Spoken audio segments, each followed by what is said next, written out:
जय माता दी दोस्तों, आप लोगों का दिन शुभ और मंगलमय हो।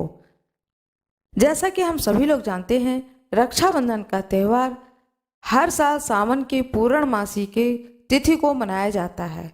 श्रावण मास शुक्ल पक्ष पूर्णिमा तिथि को रक्षाबंधन का त्यौहार मनाया जाता है। इस दिन बहनें अपने भाई की कलाई पर रक्षा सूत्र बांधती हैं और अपने भाई को आशीर्वाद देती हैं। भाई अपने बहन की रक्षा का वचन देता है। इस तरह से यह भाई बहन का बहुत ही सुंदर त्यौहार पूरे भारतवर्ष में मनाया जाता है। आज मैं आप लोगों को कथा सुनाने जा रही हूँ, रक्षाबंधन की कथा।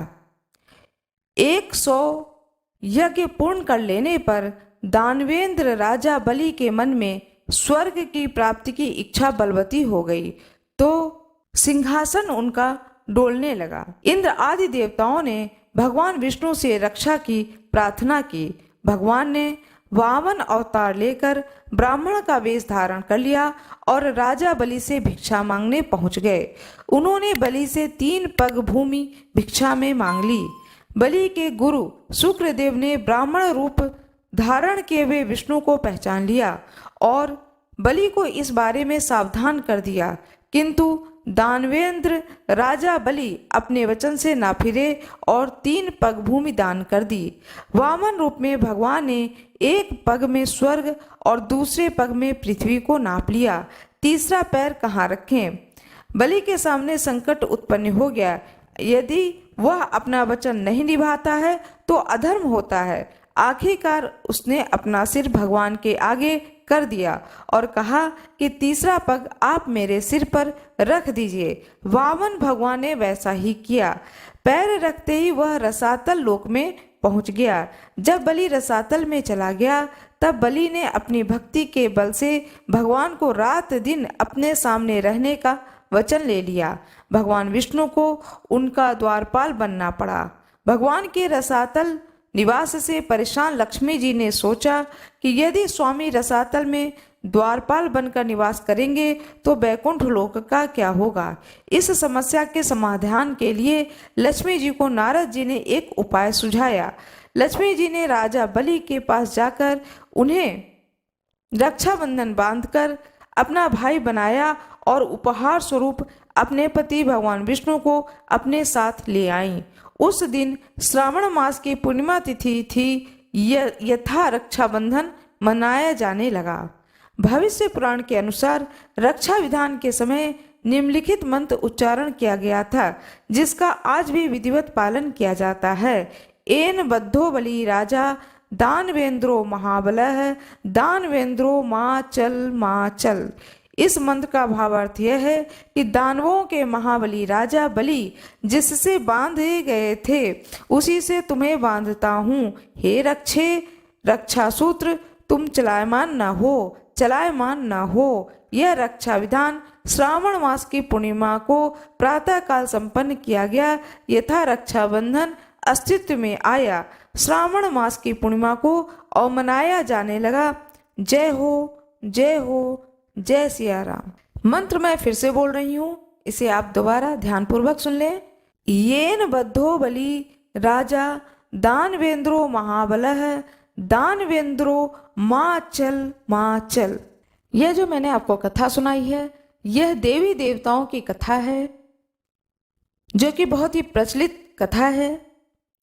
किस तरह से बलि को माता लक्ष्मी ने अपना भाई बनाया और भाई बना करके उन्हें प्रसन्न करके अपने पति को प्राप्त किया।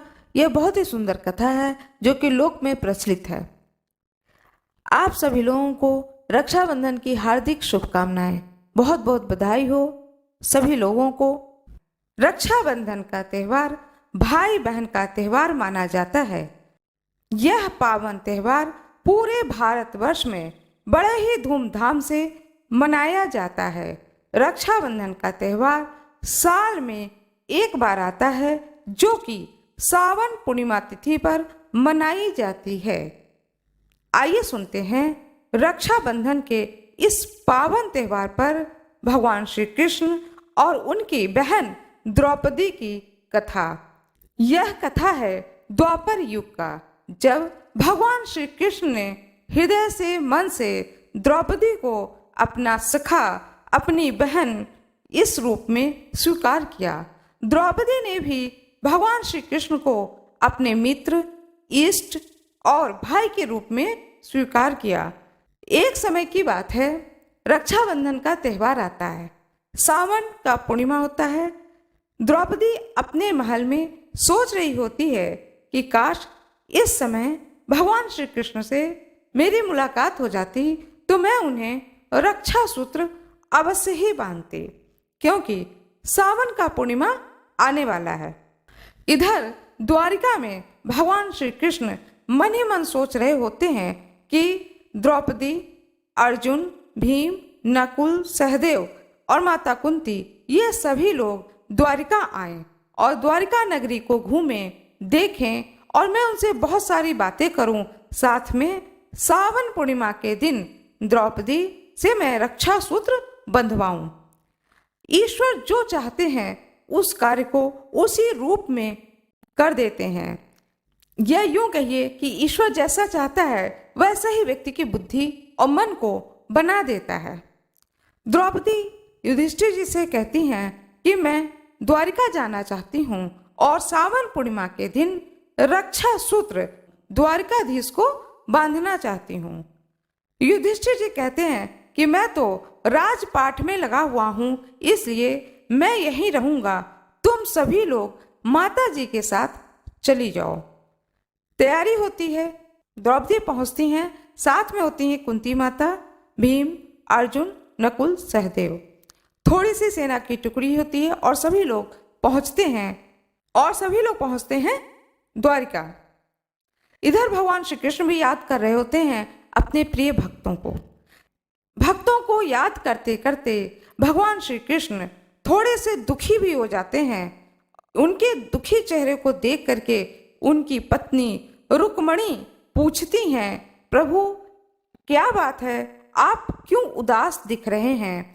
आपको तो प्रसन्न चित्त आनंद के नाम से जाना जाता है और आपके चेहरे पर यह मुरझाया हुआ चेहरा क्यों है?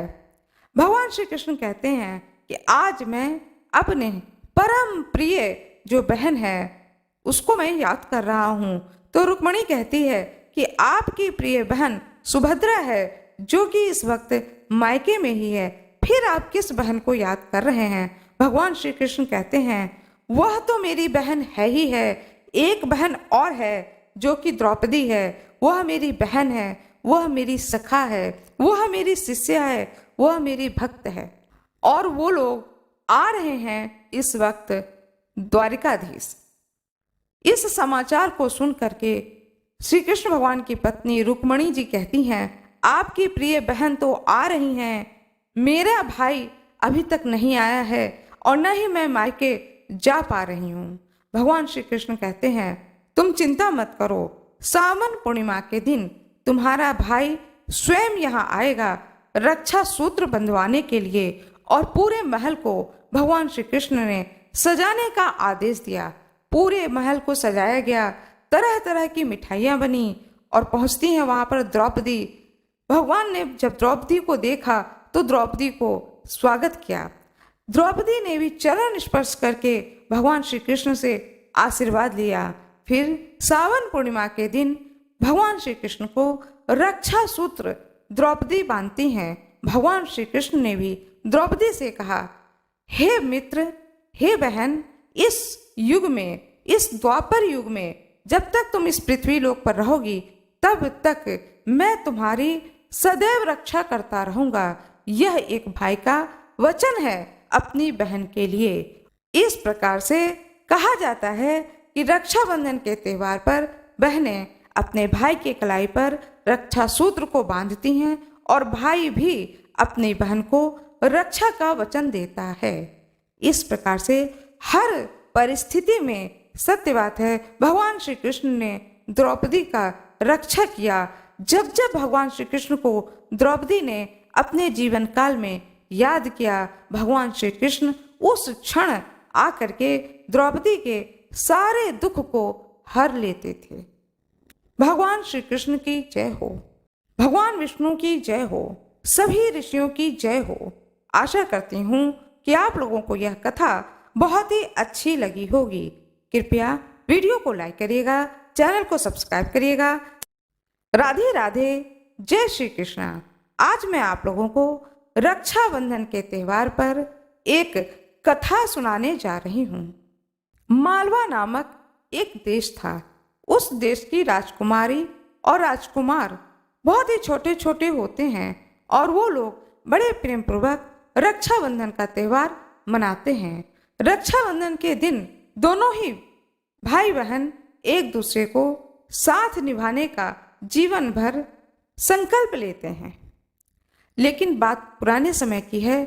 मालवा देश की जो राजकुमारी होती है, जब वह 13 वर्ष की होती है तब उस राजकुमारी का विवाह दूसरे राज्य में हो जाता है और वह अपने ससुराल चली जाती है। जहां वह जाती है वहां पर उसे महारानी बना दिया जाता है। अब पूरे राज्य की जिम्मेदारी रानी के ऊपर आ जाता है। महल के सारे कार्यभार उस राजकुमारी के ऊपर आ जाता है। अवस्था होती है 13 वर्ष की। इतने कम उम्र में इतनी बड़ी जिम्मेदारी उठाना आसान बात नहीं होती है, लेकिन उस राजकुमारी ने अपने आप को बदला और ये सारी चीजें ससुराल में सीखनी शुरू कर दी। रक्षाबंधन का त्यौहार आता है। राजकुमारी के लिए बड़ा मुश्किल होता है कि वह मायके जाए। अब वह बहुत याद करती है कि मैं कैसे अपने भाई को राखी बांधती थी, कैसे घूमती थी, कैसे हम दोनों लोग एक दूसरे से सारा दिन बात करते थे। यह सारी बातें याद करते करते राजकुमारी रोने लगती है और सोचती है कल सावन पूर्णिमा है, मैं अपने भाई को राखी कैसे बांधूंगी। राजकुमारी जो होती है वह भगवान शंकर की अत्यंत भक्त होती है, एक अनन्य भक्त होती है।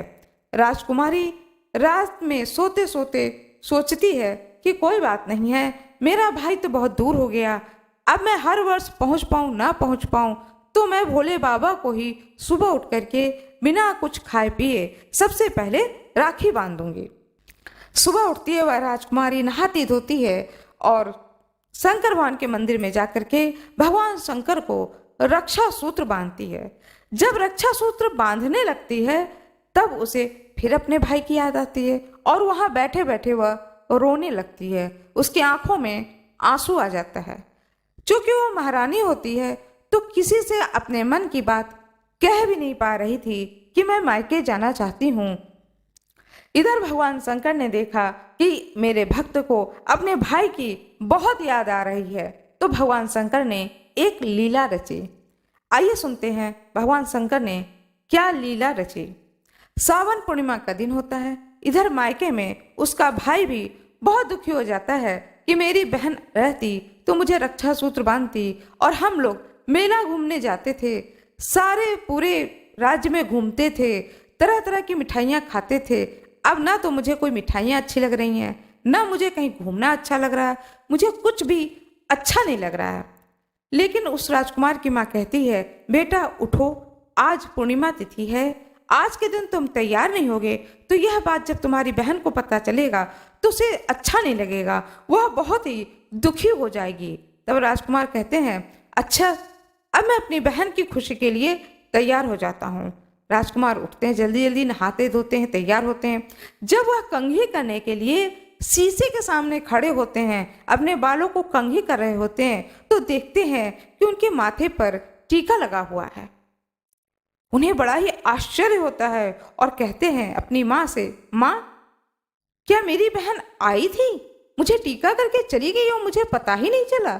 उनकी माँ कहती हैं, नहीं पुत्र, राजकुमारी आती तो पूरे नगर वासियों को पता चलता, घर में रहती, आके चोरी से थोड़ी ना वो चली जाएगी, वो नहीं आ पाई है किसी कारणवश। वह कहता है राजकुमार कि माँ देखो, मेरे मस्तक पर तो यह टीका लगा हुआ है और यह टीका बिल्कुल वैसे ही लगा हुआ है जैसे वह मेरी बहन लगाती थी। माँ भी जब देखती है तो चौंक जाती है और वो कहती है, पुत्र तुम्हारी बहन ने भगवान शंकर को तिलक किया होगा, मन ही मन उसने तुम्हें याद किया होगा। यह भगवान शंकर की कृपा है, उन्होंने यह लीला दिखाई है कि देखो तुम्हारी बहन तुम्हें तिलक कर रही है। यह कृपा करी भगवान शंकर ने और यह प्रेम था भाई बहन का कि वह टीका करती है भगवान शंकर को और इधर तिलक लगता है उसके भाई को। जब माँ ने देखा कि मेरे बेटे के माथे पर तिलक लगा हुआ है तो तुरंत अपने बेटे से कहती है, बेटा कुछ मुंह मीठा कर लो और भगवान शंकर के मंदिर में जाओ, वहां जो भी रक्षा सूत्र बना भगवान शंकर के ऊपर जो भी रक्षा सूत्र बंधा हुआ हो उसे उठा लेना और स्वयं अपने इन हाथों में बांध लेना।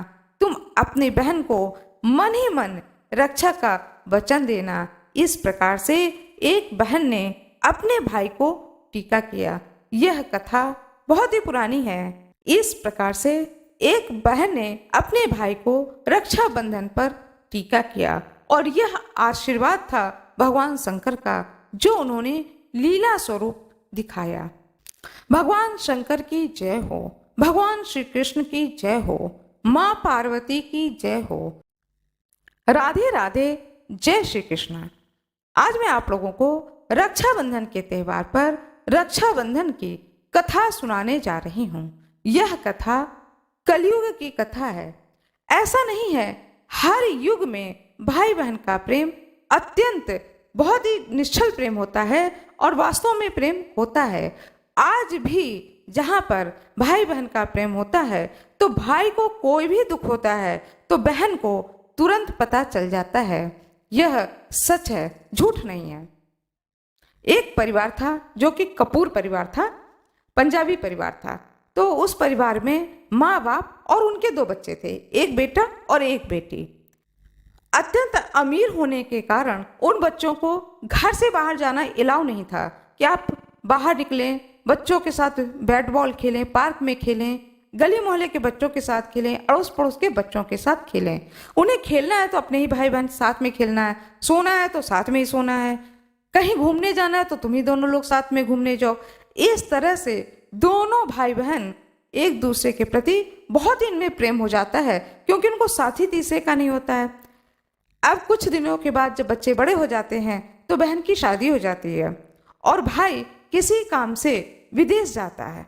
जब वह विदेश जाता है तो वहां से वो लौट रहा होता है, एरोप्लेन में होता है और बहन अपने ससुराल में होती है।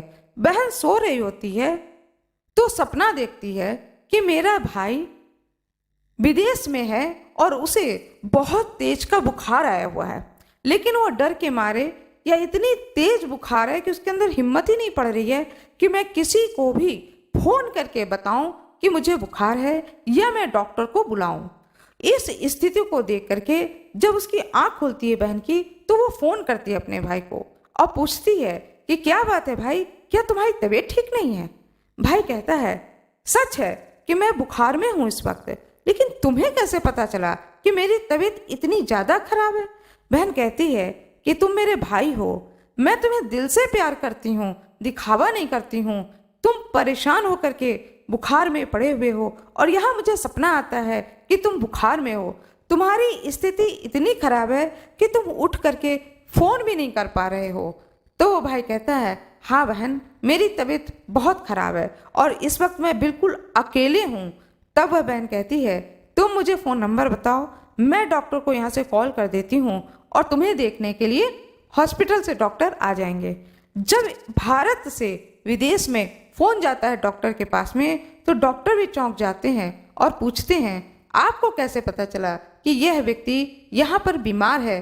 तब वह लड़की बताती है कि वह मेरा भाई है और वह बीमार है, उसकी सूचना उसने मुझे नहीं दी, मैंने तो सपने में देखा कि मेरा भाई बीमार है। और इस तरह से डॉक्टर भी आश्चर्य कर गए कि कितना सुंदर रिश्ता होता है, कितना प्यारा रिश्ता होता है भाई बहन का, कि यहाँ भाई बीमार पड़ा और वहाँ बहन का पता चला। इसी प्रकार से एक दूसरी घटना घटती है। एक दिन क्या होता है कि विदेश में भाई के नाक से खून बह रहा होता है और जो भाई होता है वह इस बात को अपने घर में किसी को भी नहीं बताता। सोचता है कि मैं बताऊंगा तो मेरी माँ बाप परेशान हो जाएंगे, मेरी बहन परेशान हो जाएगी। ऐसा सोच करके वह भाई किसी को भी ये बात नहीं बताता है। इधर क्या होता है कि जो बहन होती है उसे सपना आता है कि मेरी भाई सड़क पर गिर गया है और उसके नाक से खून बह रहा है। तब वह फिर फोन लगाती है अपने भाई को और पूछती है क्या भाई तुम्हारी तबीयत खराब है, तुम्हारे नाक से खून बह रहा है? तब वह भाई पूछता है कि पहले ये बताओ तुम्हें कैसे पता चला कि मेरे नाक से खून बह रहा है? तो वह बहन कहती है, मैंने सपना देखा कि मेरा भाई सड़क पर गिर गया है और उसके नाक से खून बह रहा है, तभी मैंने तुम्हें फोन किया। वह भाई कहता है, सत्य है बात कि मेरे नाक से खून बह रहा है और अब मैं डॉक्टर को दिखाने जा रहा हूँ। यह होता है भाई बहन के बीच के एक प्रेम का संबंध।